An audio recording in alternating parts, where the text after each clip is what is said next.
고등학교 3학년 학생들은 어떤 느낌이 드세요, 여러분? 이제 고등학교 2학년에서 연속된 그냥 삶의 지속인가요? 큰 변화가 없다고요? 아마 그렇지 않으실 겁니다. 아마도 그냥 똑같이 하는 것 같아도 더 부담되고 더 힘들고 또는 때로 더욱 짜증도 나고 그럴 거라고 생각됩니다. 하지만 그 대입과 관련돼서 그 힘든 과정 중에 그 과정이 어떤 식으로 진행되는지 여러분들이 조금이라도 더 잘 알고 계신다면 아마도 그 부담은 좀 덜지 않을까 싶습니다. 그래서 진심 첫 시간 여러분들이 살아가야 할 1년을 10분 만에 한번 같이 살아보도록 하겠습니다. 자, 화면 보시면 뭐가 벌써부터 좀 부담스럽고 빡빡하고 커 보일 겁니다. 2025학년도 대입 과연 어떻게 살아가야 될까에 대한 큰 한 장으로 여러분들께 말씀드리고 싶은데요. 한번 보시죠. 위쪽에 보시면 일정이 있습니다. 3월부터 여기 12월까지 일정이 보이실 거고요. 좌측 제일 끝쪽에 보시면 시험 일정, 그리고 푸른색 계열로 되어 있는 수시 전반에 대한 이야기와 종합 전형, 그리고 교과와 학교장 추천 전형에 대한 부분, 논술 전형과 기타 전형, 그리고 마지막 아래쪽에 정시 전형에 대한 이야기 차례대로 조금씩 중요한 부분들 위주로 말씀드리도록 하겠습니다. 자, 첫 번째입니다. 3월, 4월에 대한 이야기예요. 여러분들 3월, 4월에 우리가 해야 될 게 어떤 것들이 있을까요? 기본적으로 수시 전반과 관련해서는 2025 시행 계획을 바탕으로 해서 여러분들의 입시에 대한 방향성의 고민을 시작해야 됩니다.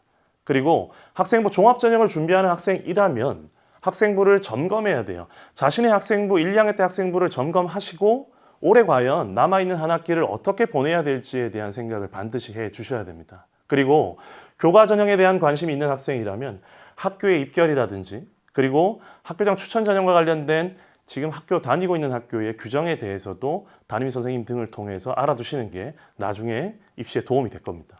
그리고 논술 전형에 대한 고민을 갖고 계신 분이라면 그렇습니다. 선행학습 영향평가 보고서라는 게 있는데요. 대학들이 매해 3월 말에 반드시 발행하게 되어 있습니다. 그래서 자신이 관심 있는 대학이라면 선행학습 영향평가 보고서를 통해서 내가 쓰고 싶은 대학의 문제 유형, 출제 범위, 그리고 실제로 어떻게 채점 기준을 바탕으로 채점이 되는지 등등에 대해서 살펴보시고 대학들을 고민하시는 게 큰 도움이 되실 거라 보고요. 그리고 마지막 정시 부분입니다. 3월 28일 목요일에 고등학교 3학년 처음 치르는 모의고사가 이제 예정되어 있습니다.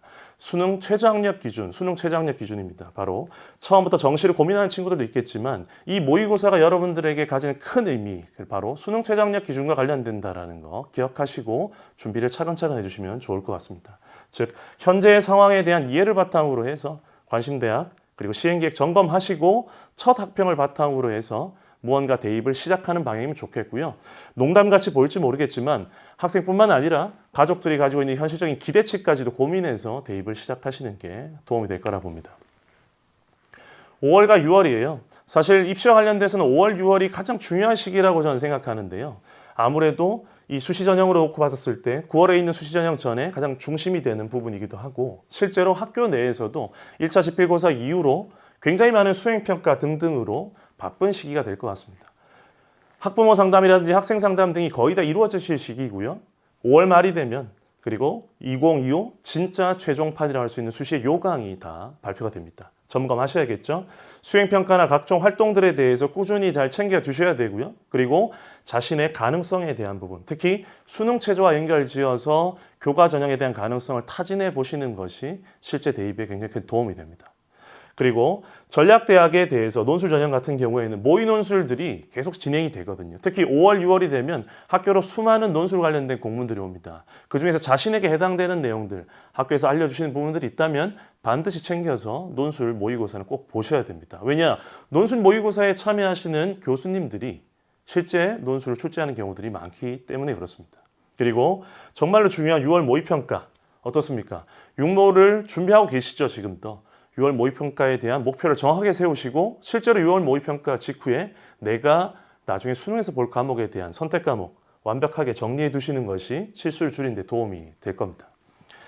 실제로 1차 지필고사 이후에 재점검이 필요하고 그리고 수시 요강에 대한 확인이 필요한 시기입니다. 그리고 혹시라도 6월 모평에서 조금 아쉬운 성적을 거뒀다 하더라도 마지막 수능까지 가는 것이 내 목표라는 걸 꼭 잊지 마시고 끝까지 최선을 다해야 되는 시기임을 아셨으면 좋겠습니다. 그리고 마지막 4번인데요. 앨범 촬영입니다. 농담처럼 느껴질지 모르겠지만 이 시기에 학생들이 이 앨범 촬영을 기준으로 해서 굉장히 많이 나태해지고 해이해지고 흐트러지는 경우들이 많습니다. 그러지 않도록 마음 단단히 잡으시고 남은 입시와 관련된 일정들 진행해 주시면 좋겠습니다. 7월은 2차 지필고사 끝난 이후에 자신의 마지막 성적을 확인할 수 있는 시기입니다. 그래서 자신이 쓰고 싶은 대학들을 어떤 전형이 됐든 후보군을 좀 결정을 하시고 특히나 교과 전형에 있어서는 대학별 성적이 중요합니다. 학생 내신 성적이 얼마예요? 라고 물어보면 저는 뭐 1.5입니다, 2.5입니다, 3.5입니다. 이런 식의 답을 할 수는 있는데요. 실제 교과 성적은 대학별로 다릅니다. 자신의 대학별 교과 성적에 대한 것들을 선생님이나 학교를 통해서 정확하게 파악하시고 지원 희망 대학들을 결정하시는 것이 필요합니다. 무엇보다 중요한 건 방학 계획이겠죠. 여러분들 방학 계획은 무엇보다 중요한 건 방학 계획이겠죠. 현실적으로 지원 가능한 대학들을 고민하고 지원 가능선에 맞춘 전형별을 준비한 다음에 방학 계획을 철저하게 세우시고 자신에게 부족한 부분들을 꼼꼼하게 채우는 시간이 되시기를 바랍니다. 자, 진짜 중요한 이제 원서 접수를 위한 시기입니다. 8월 달에서 9월 달까지 원서 접수 직전까지의 필요한 내용들 그리고 직후에 필요한 내용들이 있는데요. 원서 접수까지 의 내용입니다. 기본적으로 수시 원서 접수를 하기 전에 접수 시스템에 대한 가입을 하셔야 되고 수시 학생부를 최종적으로 마무리하고 그리고 학교에서 아마도 교과 전형과 관련돼서 학교장 추천 전형의 후보를 다 선발할 겁니다. 절대 놓치지 마시고 자신에게 해당되는 대학이라면 자신이 지원하고 싶은 대학이라면 꼼꼼히 챙기셔서 자신이 지원하고 싶은 대학들을 꼭 지원할 수 있었으면 좋겠습니다. 그리고 무엇보다 9월 모평에 대한 냉정한 판단이 필요한데요. 학생들이 보통 현장에서 보면 선생님 저 할 수 있습니다. 수능까지 충분히 올릴 수 있어요. 그런 얘기들을 굉장히 많이 합니다.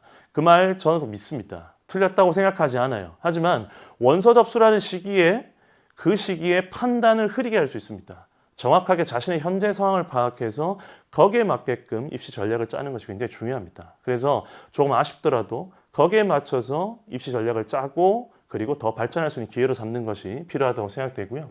원서 접수 이후에는 실제로 이렇습니다. 종합전형으로 보면 서류형과 면접형이 중심이 되고 그리고 끝까지 고민한 이후에 썼겠지만 어쨌든 경쟁률이나 최저학력 수준까지도 다 고려를 해야만 교과 전형, 논술 전형에 있어서 자신이 원하는 결과를 얻을 수 있다고 보고요. 수능까지 바른 생활을 유지하시고 무엇보다 중요한 이 대학별 고사에 대한 준비를 철저히 하셔야 됩니다. 면접과 논술 전형이 바로 대학별 고사의 대표적인 것이라 볼 수 있는데요. 학생들이 그 전부터도 준비를 잘 해왔겠지만 원서 접수 직후에는 이 대학별 고사를 철저하게 준비할 수 있도록 하시고 마지막으로 보시는 것처럼 고등학교 마지막 지필고사가 있습니다. 이 마지막 지필고사를 우습게 생각하고 대충 넘기려는 학생들이 굉장히 많습니다.